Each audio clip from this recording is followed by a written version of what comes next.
إن الحمد لله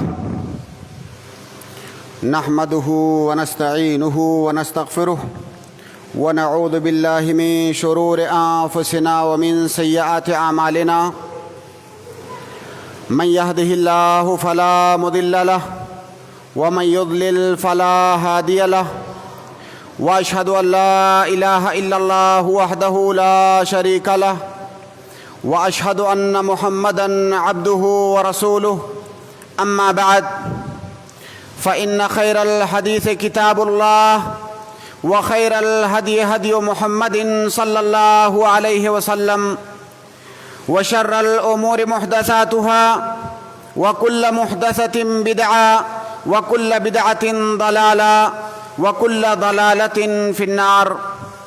أعوذ بالله السميع العليم من الشيطان الرجيم. بسم الله الرحمن الرحيم. يا أيها الذين آمنوا اتقوا الله حق تقاته ولا تموتن إلا وأنتم مسلمون. يا أيها الناس اتقوا ربكم الذي خلقكم من نفس واحدة وخلق منها زوجها وبث منهما رجالا كثيرا ونساء واتقوا الله الذي تساءلون به والأرحام إن الله كان عليكم رقيبا.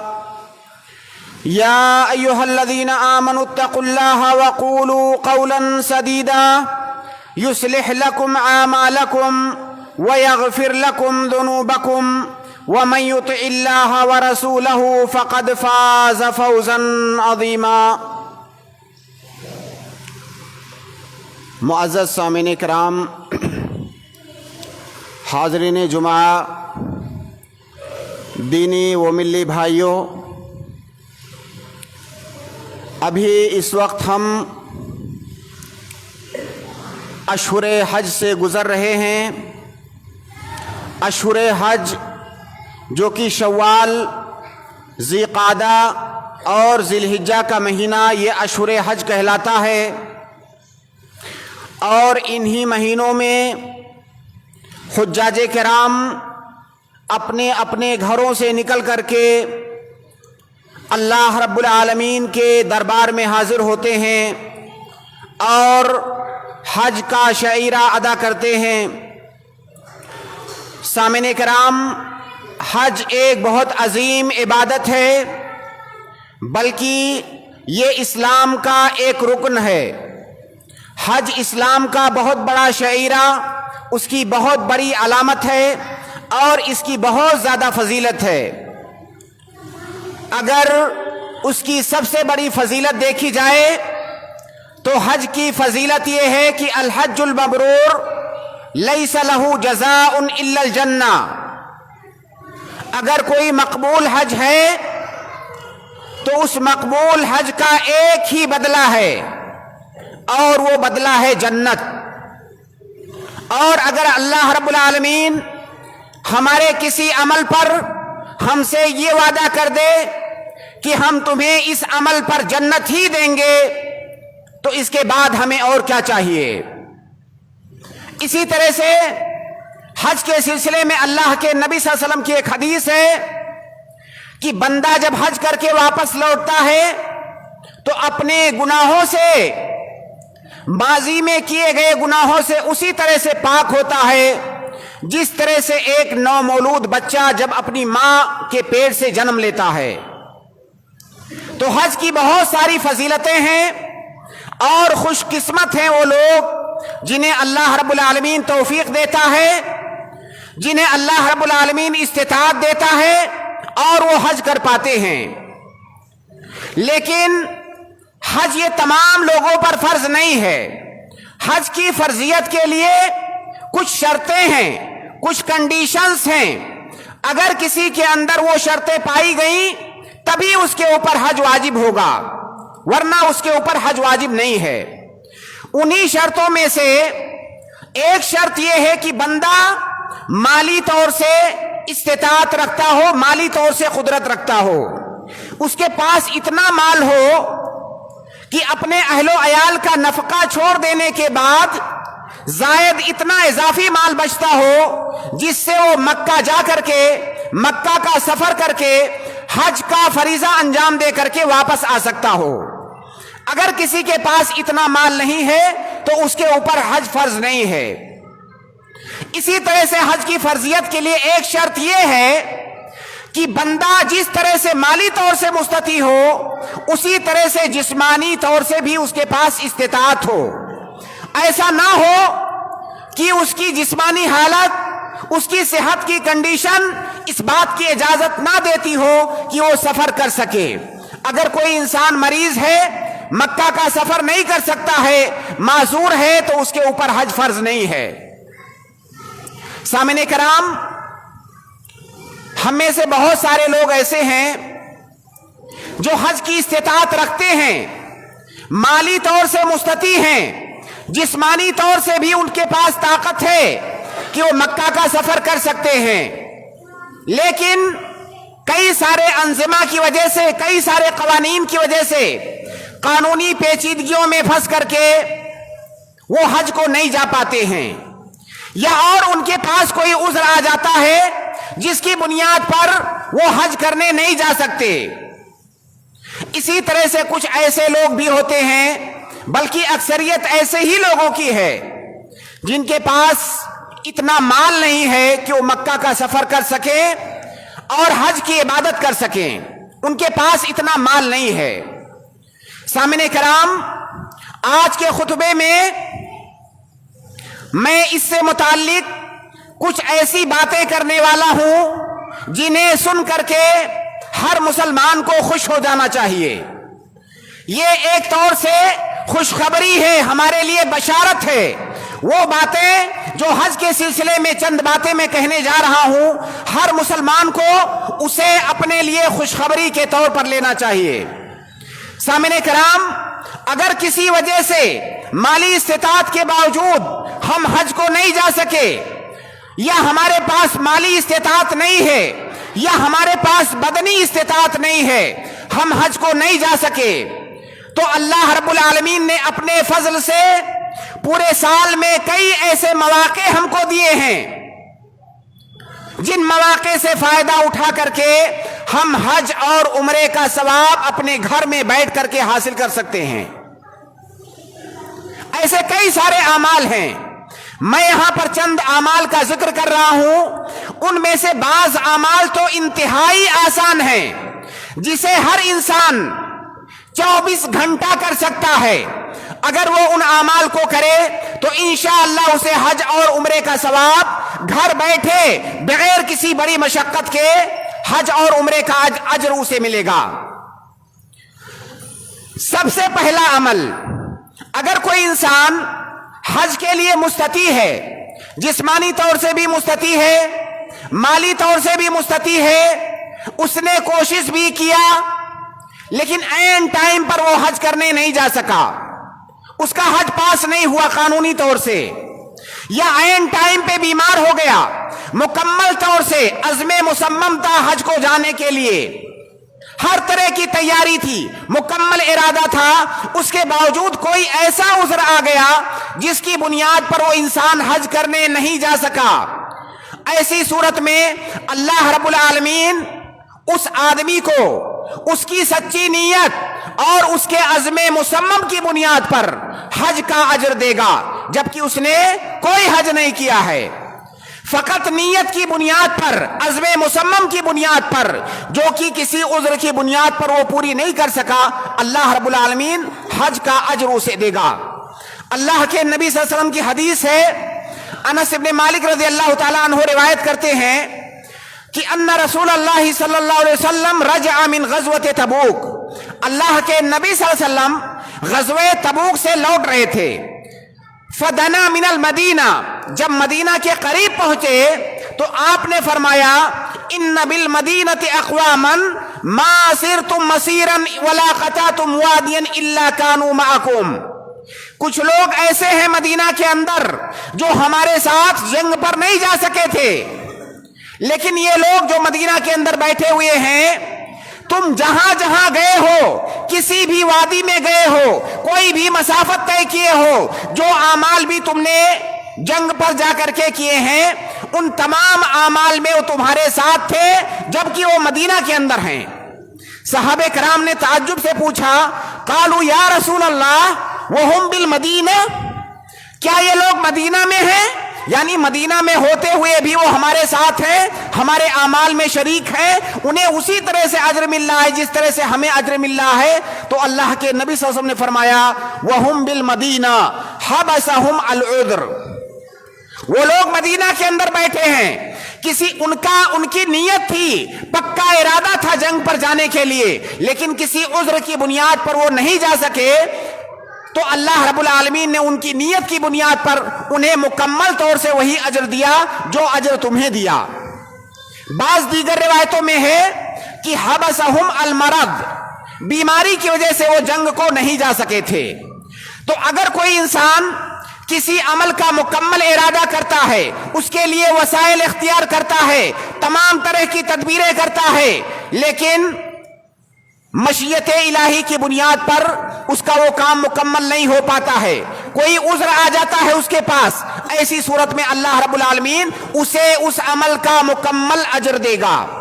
ایک اور روایت ہے، صحیح مسلم کی روایت ہے، ابو بردہ رضی اللہ تعالی عنہ روایت کرتے ہیں کہ سمعت ابا موسیٰ مرارا، ابو موسیٰ اشعری کو میں نے بار بار یہ بات کہتے ہوئے سنا کہ اللہ کے نبی صلی اللہ علیہ وسلم نے فرمایا اذا مرض العبد او سافر کتب له مثل ما كان يعمل مقيما صحيحا، اگر کوئی بندہ بیمار ہو جائے یا سفر میں چلا جائے اور کچھ ایسی عبادتیں ہیں جو بیماری یا سفر کی حالت میں وہ نہیں کر پاتا ہے، جبکہ اس کا مصمم ارادہ تھا کہ اگر وہ بیمار نہیں ہوا ہوتا یا سفر میں نہیں گیا ہوتا تو وہ اس عمل کو کرتا، لیکن سفر اور بیماری کے عذر کی بنیاد پر اس عمل کو نہیں کر سکا۔ کتب له مثل ما كان يعمل صحيحا مقيما، تو جس طرح صحت کی حالت میں اور اقامت کی حالت میں وہ عمل کرتا تھا اور اسے اجر ملتا تھا، اسی طرح سے اسے اب بھی اجر ملے گا۔ یہ کتنی بڑی فضیلت ہے اللہ رب العالمین کی جانب سے کہ اگر کوئی انسان عذر کی بنیاد پر نہیں جا سکا، کئی سارے لوگ ایسے ہوتے ہیں کہ جب ان کا نام نہیں آتا ہے اس موسم میں حج کے لیے مایوس ہو جاتے ہیں، طرح طرح سے مقدر کو کوستے ہیں، اس کی بالکل چندہ ضرورت نہیں ہے۔ اگر آپ کا مکمل ارادہ تھا حج پر جانے کے لیے لیکن کسی قانونی پیچیدگی کی وجہ سے آپ نہیں جا سکے تو انشاءاللہ گھر بیٹھے اس کا اجر آپ کو ملے گا۔ نمبر 2، اگر کوئی انسان مسجد کے اندر آ کر کے جماعت کے ساتھ فرض نماز ادا کرتا ہے تو ایسے انسان کو مکمل حج کا ثواب ملتا ہے۔ دن میں 5 وقت کی نمازیں ہوتی ہیں، اگر کوئی انسان پورے سال 5 وقت کی نمازیں مسجد میں جماعت کے ساتھ آ کر کے پڑھتا ہے تو ایسی صورت میں تقریباً 1825 مرتبہ حج کرنے کا اجر اسے ملے گا۔ اللہ کے نبی صلی اللہ علیہ وسلم کی حدیث دیکھیے، ابو امامہ رضی اللہ تعالیٰ عنہ کی روایت ہے کہ ان رسول اللہ صلی اللہ علیہ وسلم قال من خرج من بیتہ متطہرا الی صلاۃ مکتوبہ، جو آدمی اپنے گھر سے وضو بنا کر کے فرض نماز پڑھنے کے لیے مسجد کو گیا، فاجرہ کاجر الحاج المحرم، تو اس کو اس حاجی کی طرح ثواب ملتا ہے جس نے احرام باندھ کر کے جا کر کے حج کیا ہے۔ کتنی بڑی فضیلت ہے۔ کئی دفعہ یہ چھوٹی چھوٹی باتیں ہم غفلت میں مس کر جاتے ہیں۔ ایک نماز اگر آدمی گھر سے چل کر کے مسجد میں آ کر کے 1 وقت کی نماز جماعت سے پڑھتا ہے تو اسے مکمل حج کا ثواب ملتا ہے۔ اسی طرح سے نمبر 3، اگر کوئی آدمی فجر کی نماز جماعت کے ساتھ پڑھتا ہے اور نماز پڑھنے کے بعد اپنے مصلی کے اندر جہاں اس نے نماز پڑھا ہے وہیں بیٹھ کر کے اللہ رب العالمین کا ذکر و اذکار کرتا ہے، عبادت کرتا ہے، اور اس کے بعد جب سورج طلوع ہو جاتا ہے اور ضحیٰ کا چاشت کا وقت ہو جاتا ہے اور 2 رکعت نماز پڑھتا ہے تو ایسے آدمی کے لیے مکمل حج اور عمرے کا اجر ہے۔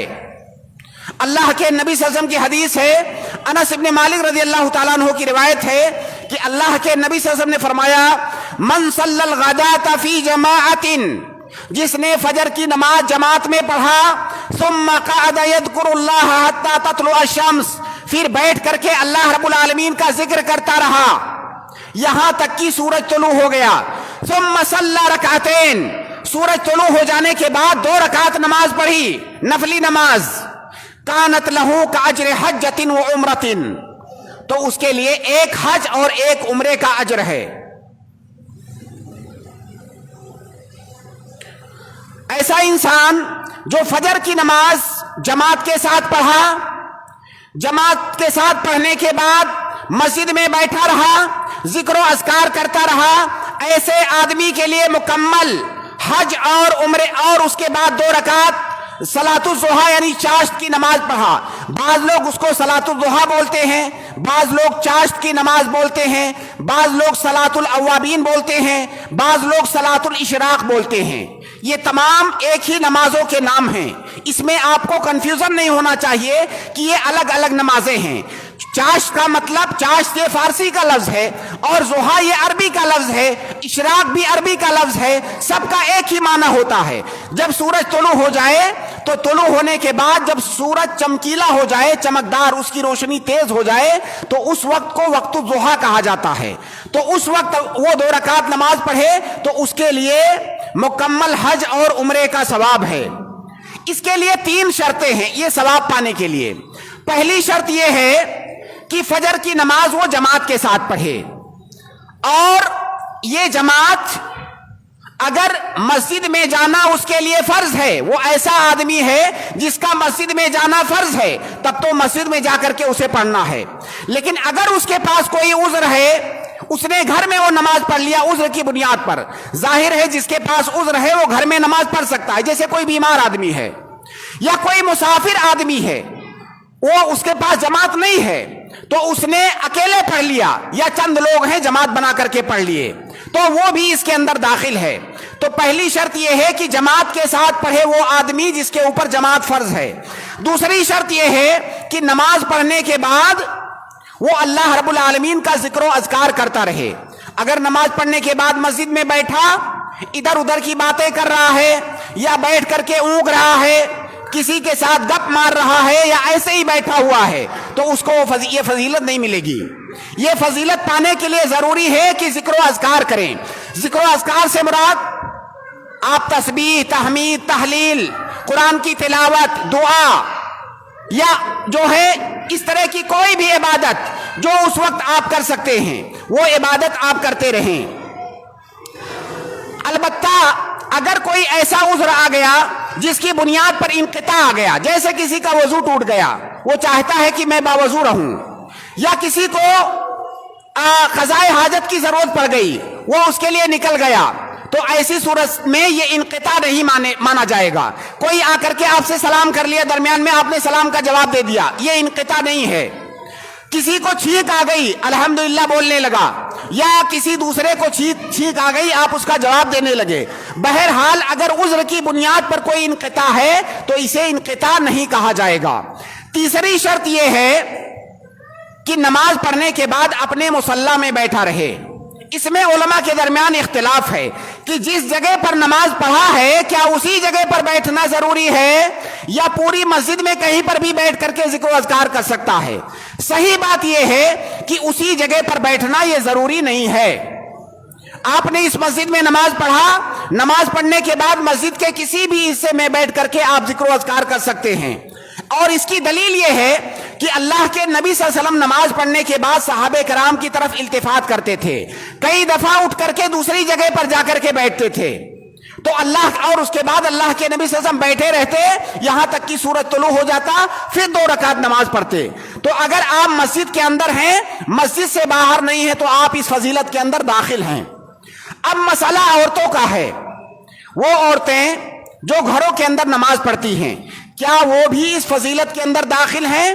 بے شک وہ اس فضیلت کے اندر داخل ہیں، کیونکہ ان کے اوپر جماعت کے ساتھ نماز پڑھنا یہ فرض نہیں ہے۔ اگر کوئی عورت گھر میں نماز پڑھتی ہے اور نماز پڑھنے کے بعد اسی جگہ پر بیٹھی رہتی ہے, ذکر و اذکار کرتی ہے, اس کے بعد صلاۃ الضحیٰ 2 رکعت پڑھتی ہے, تو وہ بھی اس فضیلت کے اندر شامل ہے, اسے بھی مکمل حج اور عمرے کا ثواب ملے گا. یہاں پر ایک مسئلہ یہ ہے کہ صلاۃ الضحیٰ یا چاشت کی نماز کتنی رکعت ہے؟ چاشت کی نماز کم سے کم 2 رکعت ہے, جیسا کہ اللہ کے نبی صلی اللہ علیہ وسلم کی حدیث ہے. عائشہ رضی اللہ تعالیٰ عنہ روایت کرتی ہیں کہ اللہ کے نبی صلی اللہ علیہ وسلم 2 رکعت پڑھتے تھے, 4 رکعت پڑھتے تھے, وَيَزِيدُ مَا شَاءَ, اور وہ کہتی ہیں کہ اس کے آگے جتنا آپ چاہتے تھے اتنا پڑھتے تھے. تو اللہ کے نبی صلی اللہ علیہ وسلم سے 2 رکعت پڑھنا ثابت ہے, 4 رکعت پڑھنا ثابت ہے, ایک دفعہ 8 رکعت پڑھنا بھی ثابت ہے. فتح مکہ کے موقع پر ام ہانی رضی اللہ تعالیٰ عنہ جس کی راویہ ہیں, تو اللہ کے نبی صلی اللہ علیہ وسلم نے 2 رکعت بھی پڑھا, 4 رکعت بھی پڑھا, 8 رکعت بھی پڑھا, اور عائشہ رضی اللہ تعالیٰ عنہ کہتی ہیں وَيَزِيدُ مَا شَاءَ, اور جتنا چاہتے اس پر اضافہ کرتے. علماء نے لکھا ہے, شیخ ابن عثیمین وغیرہ نے, کہ اگر کوئی آدمی 40 رکعت 50 رکعت بھی پڑھتا ہے کوئی حرج کی بات نہیں ہے, تو کم سے کم 2 رکعت اور زیادہ سے زیادہ کی کوئی مقدار نہیں ہے, وہ پڑھتا رہے.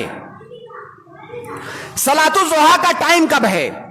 سورج جب نکل آئے, جیسا کہ میں نے عرض کیا, سورج نکلنے کے بعد جب دھوپ تھوڑی تیز ہو جائے, آپ کہہ سکتے ہیں 15-20 منٹ کے بعد, سورج نکلنے کے 15-20-25 منٹ کے بعد یہ وقت شروع ہوتا ہے, اور یہ وقت رہتا ہے زوال سے تھوڑا پہلے تک, یعنی ظہر کی اذان سے 10-15 منٹ پہلے تک.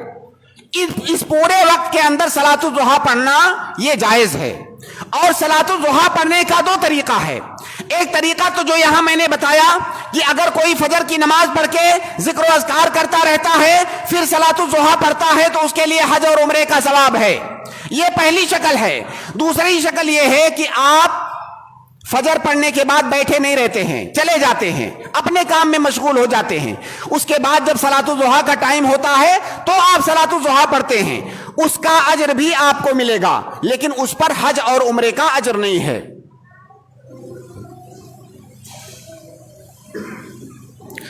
اسی طرح سے ایک عمل ہے کہ اگر کوئی انسان فرض نمازوں کے بعد اذکار پڑھتا ہے تو ایسے آدمی کو حج اور عمرے کا اجر ملے گا. اللہ کے نبی صلی اللہ علیہ وسلم کی ایک حدیث ہے, لمبی حدیث ہے, اس کا خلاصہ میں بیان کر رہا ہوں.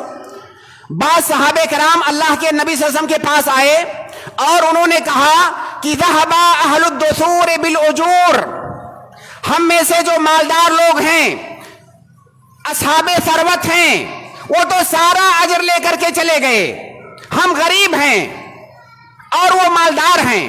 ہم نماز پڑھتے ہیں وہ بھی نماز پڑھتے ہیں, ہم جہاد کرتے ہیں وہ بھی جہاد کرتے ہیں, ہم روزہ رکھتے ہیں وہ بھی روزہ رکھتے ہیں, لیکن ان کے پاس مال بھی ہے, وہ صدقہ بھی کرتے ہیں, مال خرچ کر کے حج بھی کرتے ہیں.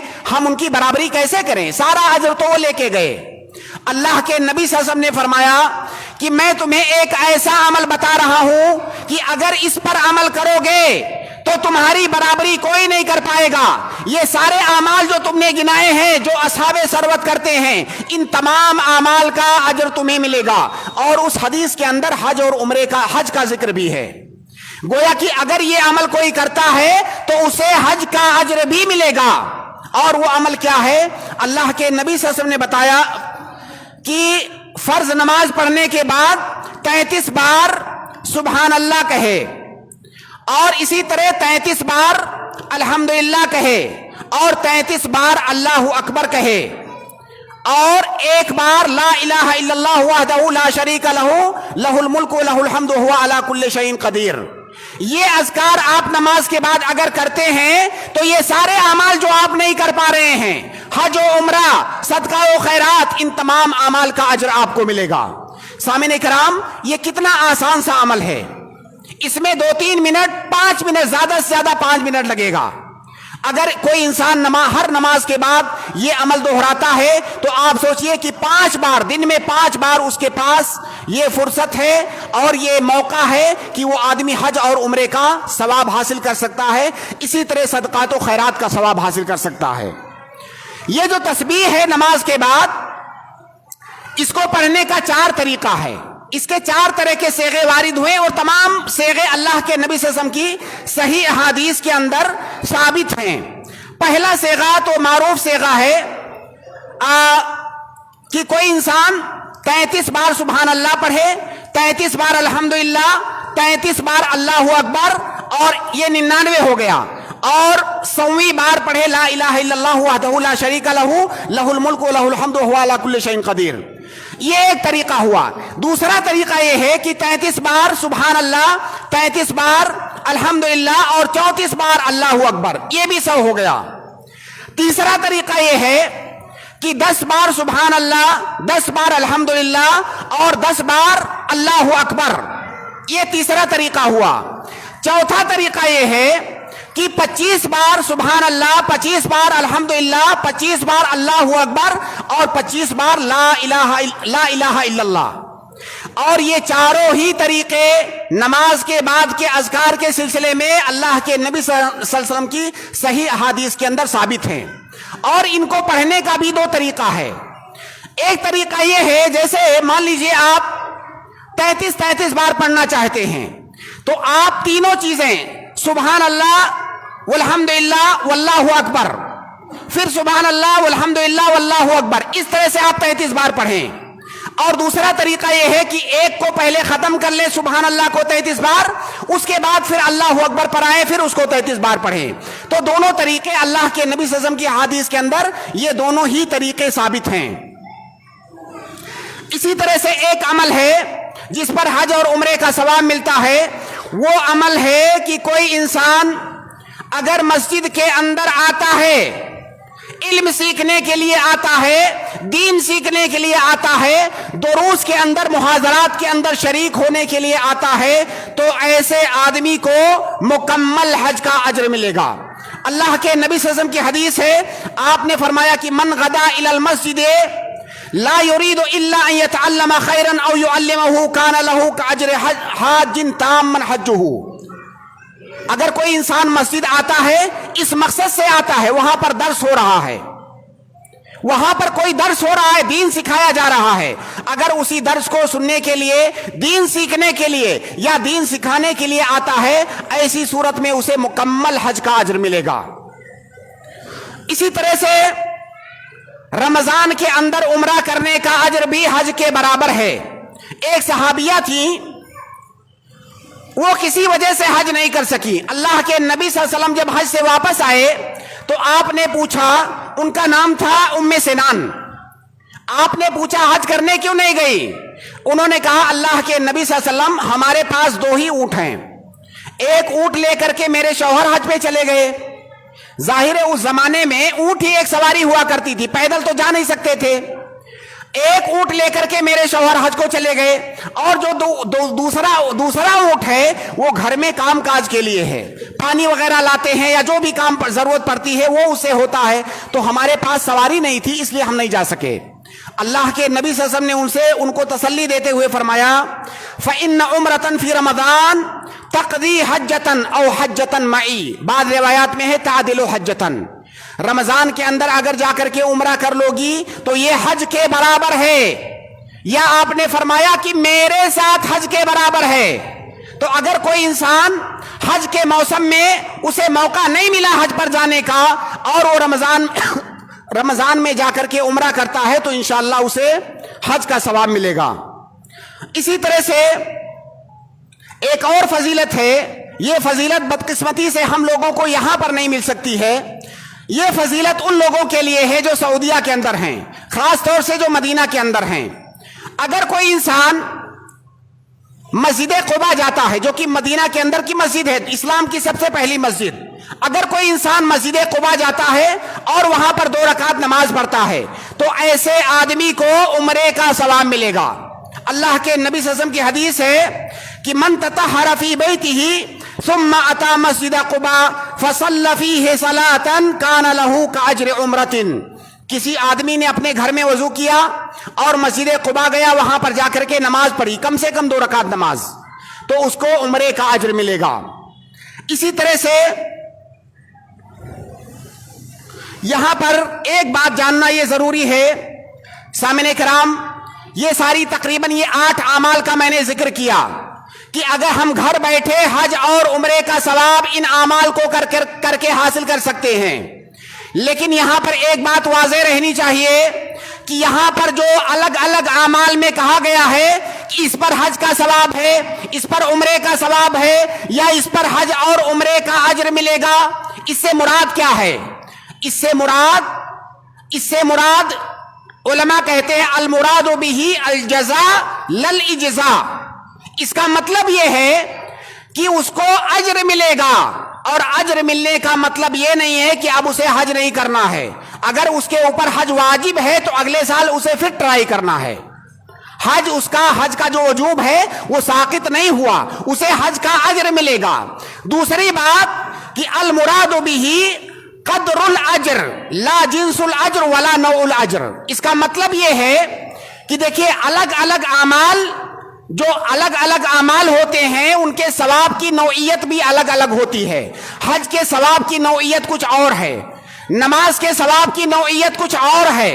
تو آپ کو حج کے برابر اجر ملے گا، لیکن حج کا اجر نہیں ملے گا۔ جو نوعیت ہے، جو جنس حج ہے یا جنس عمرہ ہے، اس جنس کا اجر نہیں ملے گا، حج کے برابر اجر ملے گا۔ تو اس سے مراد مقدار ہے، نہ کہ جنس اور نوعیت ہے۔ تو سامعین کرام، ہمارے پاس موقع ہے، اور یہ موقع ہمارے پاس دن میں کئی دفعہ آتا ہے، سال میں کئی دفعہ آتا ہے، اور یہ اس موقع سے فائدہ اٹھانا ہمارے لیے انتہائی آسان ہے۔ یہ کوئی مشکل کام نہیں ہے، ہم گھر بیٹھے روزانہ حج اور عمرے کا اجر حاصل کر سکتے ہیں۔ بس ضرورت اس بات کی ہے کہ ہم اپنے دین اور دین کے مسائل، دین کے احکام، اس کے تئیں ہم اویئر رہیں۔ سب سے بڑی پریشانی ہے ہماری غفلت۔ ہم ان چیزوں کو چھوٹی چھوٹی باتیں سمجھ کر کے اگنور کر دیتے ہیں۔ ہمیں نہیں معلوم ہے کہ یہ جن چیزوں کو، جن اعمال کو ہم چھوٹا اور معمولی سمجھ رہے ہیں، یہ آخرت میں ہمارے لیے کتنا مفید ہے۔ اگر کوئی آدمی دن میں 5 بار حج اور عمرے کا اجر پا رہا ہے، آپ بتائیے کہ اسے اور کیا چاہیے؟ تو ہمیں کوشش کرنی چاہیے کہ ہم ان اعمال پر عمل کریں، اور اس نیت سے عمل کریں کہ اللہ رب العالمین نے ان اعمال پر جس اجر کا، جس ثواب کا وعدہ کیا ہے، اللہ رب العالمین وہ اجر و ثواب ہمیں عطا فرمائے گا۔ اللہ رب العالمین سے ہماری دعا ہے کہ اللہ رب العالمین ہمیں دین کی سمجھ دے، اللہ رب العالمین ان تمام باتوں پر عمل کرنے کی توفیق عطا فرمائے جو ابھی ذکر کی گئی ہیں، اور جن چیزوں پر عمل کر کے ہم گھر بیٹھ کر کے حج اور عمرے کا اجر حاصل کر سکتے ہیں۔ اللہ رب العالمین سے دعا ہے کہ اللہ رب العالمین تو ہمارے تمام نیک اعمال کو قبول فرما، ہم سے جو بھی گناہ، جو بھی لغزشیں ہوتی ہیں، اللہ رب العالمین تو ہماری مغفرت فرما۔ وآخر دعوانا ان الحمد للہ رب العالمین۔